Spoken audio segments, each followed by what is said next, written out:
Hey guys, what's up? This is Harry Talks Movies and TV, and this is my review for Ant-Man and the Wasp: Quantumania.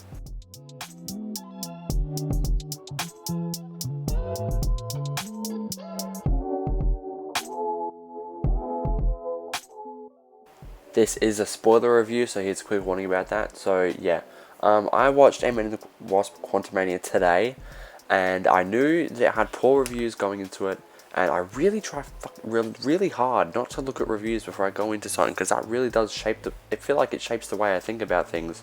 If I know how other people think about them before I go into it, and look, I knew the score was bad, and I went in there, but I didn't expect to agree with them. Like, Jesus Christ, I'm just gonna say it. This movie was subpar. It has its moments, which I'll talk about, but it also has its big glaring problems, and this is just it's just I don't think it's as bad as Thor: Love and Thunder. I know in my review for Thor: Love and Thunder, I actually gave it a pretty positive review, but since rewatching it, I'm like, okay, I'm not enjoying it, right? And so I feel like it's not as bad as Thor: Love and Thunder, but I definitely think I would agree with that Rotten Tomatoes score. To be honest, I would probably give it a fresh, just because of the stuff it does well. Because the stuff it does well, it does pretty well, but the stuff it does bad. But yeah, so we're gonna get into it because this is a spoiler review. So I'm gonna start off with the positive. Kang is great. He's great, right? But there are some things that I do need to talk about, but he is great. Jonathan Majors is doing a great job, and the performance that he's done in this movie is really, really good. He's menacing. He's not terrifying like a lot of people are saying. Like, I see grown adults on Twitter saying that he's terrifying, and he sent shivers down my spine. It's like, he's menacing, yeah, but he's not terrifying. Yeah. So he was good. He was definitely a positive of the movie. He was really good. That whole scene where he is fighting the freedom fighters on the ground of his citadel is really cool and really badass. And he's a badass, right? And all the stuff, I really enjoy all the stuff with him and Janet, the flashbacks. I really enjoyed that as well. And I think Michelle Pfeiffer also did a really good job in this movie. I don't see many people talking about her at all, but she did a really good job as Janet Van Dyne. So yeah, no one's really talking about it, but she did quite a good job. But anyway, so yeah, I liked those two of the movie. I thought Kang was awesome. I thought Janet was pretty good. And now the problems. Look, you know what else I'll say is decent? MODOK. I know a lot of people hated him, but I didn't actually mind him because people say he looks goofy, but MODOK is inherently goofy. It's a giant head with tiny baby arms and baby legs, right? And it's sure, in the comics he's not Darren Cross. They did change that, but he did a good job. I thought Corey Stoll did a pretty good job, and he was really good. He was really funny. He was probably the funniest part of the movie. So I really enjoyed him. Some of the VFX on him looked a bit wonky sometimes, but that part at the end where he was dying, I thought it actually looked really good, and I was like, that looks really good, and a big step up from what it was earlier. But yeah, so getting into the negatives, which I'm reluctantly doing. You know what else I'll say? Paul Rudd was good as well. Performances minus one of them, or two of them probably, which I'll talk about, were good, right? Hope was good. Scott was good. A lot of the performances were pretty good, right? But the movie falters.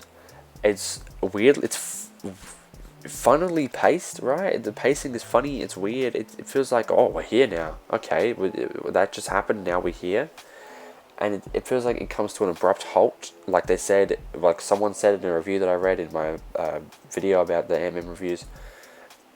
It feels like it needed another act. Like, this movie, I think, needed to be a bit longer. It definitely needed another act. The movie was sort of built up as like a heist movie. He's doing a heist for Kang, and in the trailers it's like, we had a deal, But the heist actually is 10 minutes long. It's like literally 10 minutes long, and then it's not even what the movie's about. To be honest, I couldn't even tell you what the movie's really about, other than defeating Kang. But what does he want to do? Like, wipe out other timelines, right? That's the thing. His motives weren't explained that well, and while he was a good performance, he was menacing and he looked badass, his motives were not that well explained. is that yes, he's a conqueror.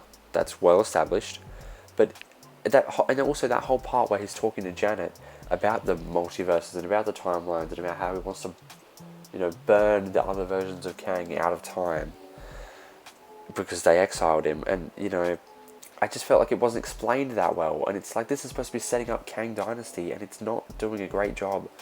And yes, it did make me more excited for Kang Dynasty because I do like Jonathan Majors in this role. But yeah, so I felt like the VFX in a lot of places were very, very wonky, like very, very shaky, and just like they would like. It was just frustrating to see them do VFX where they could very easily do practical, right? That's very frustrating to see. And practical would have looked 10 times better. Something else I didn't like about the movie, I didn't like Cassie. I didn't like his daughter. I didn't think she did a good job. I'm going to be honest, I didn't think the actress did a good job either. I didn't think Catherine Newton was very believable in this movie. It was just a plain performance, It just wasn't good. There wasn't much depth. Her and Paul Rudd don't have much chemistry, and I'm not into her as a character, to be honest. I thought Wasp also did not do a lot in this movie. While she was fine with what she was given, she didn't do much. This movie is called Ant-Man and the Wasp. Where is Wasp? She's got about 10 minutes of screen time. She really does not do much at all. And also Michael Douglas as Hank Pym. Is this like stoner version of Hank Pym? Like, if you've seen him in the other movies, he's not like this. He's acting very different. And so, yeah, that's frustrating. And all the stuff with the freedom fighters, I thought was like, give me a reason to care about this. Like, I don't really care. But, the movie has its upsides. It's quite funny in some places. I thought David Dastmalchian's little red goo character was funny. I thought William Jackson Harper, he was really good. I'm going to be honest, he was really good in the movie. I really very much enjoyed him. And so I'm kind of upset that they wasted William Jackson Harper because he's really good in The Good Place. And he was really good in this, so that's kind of a waste. Bill Murray, I'm going to be honest, he was okay. He didn't really stand out to me. But, yeah, so the post-credit scenes, I'll say they were good. The second one I thought was much better than the first. I thought the first, while I did enjoy it and it was very intriguing, which if you know, I'm just going to say it, it's the Council of Kangs. I'm worried they're going to make Kang goofy. Like, they sort of played it off as a joke where they were all in the auditorium and they had all the different versions of him cheering and like screaming and stuff. It was sort of played off as like a silly joke, and Pharaoh Ramatut Kang was, if you into comics, Kang is a variant of Kang, is a pharaoh called Ramatut, and he came off as goofy, right? He came off as silly, and it was just like, what is this? He's out of nowhere. It's just Kang wearing a Egyptian headpiece. Like, okay, like obviously I know who it is, but still, I thought the version of Kang, like the robot version of Kang, was cool. I thought Jonathan Majors was really good at the performances. I thought Immortus Kang was cool. The special voice that he did was really good for Immortus Kang. I liked the second post-credit scene a lot. It gets me very excited for Loki Season 2. Victor Timely, I actually got goosebumps when I saw the name, and then I saw Kang, and then I saw Loki. I got like major goosebumps, so that was really cool. But overall, I was disappointed with this movie.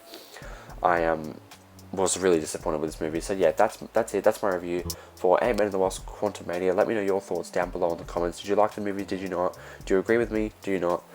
Thank you guys for watching. Like and subscribe. Go check out my other videos, my other reviews, and thank you for watching, and I'll see you guys in the next one. Bye.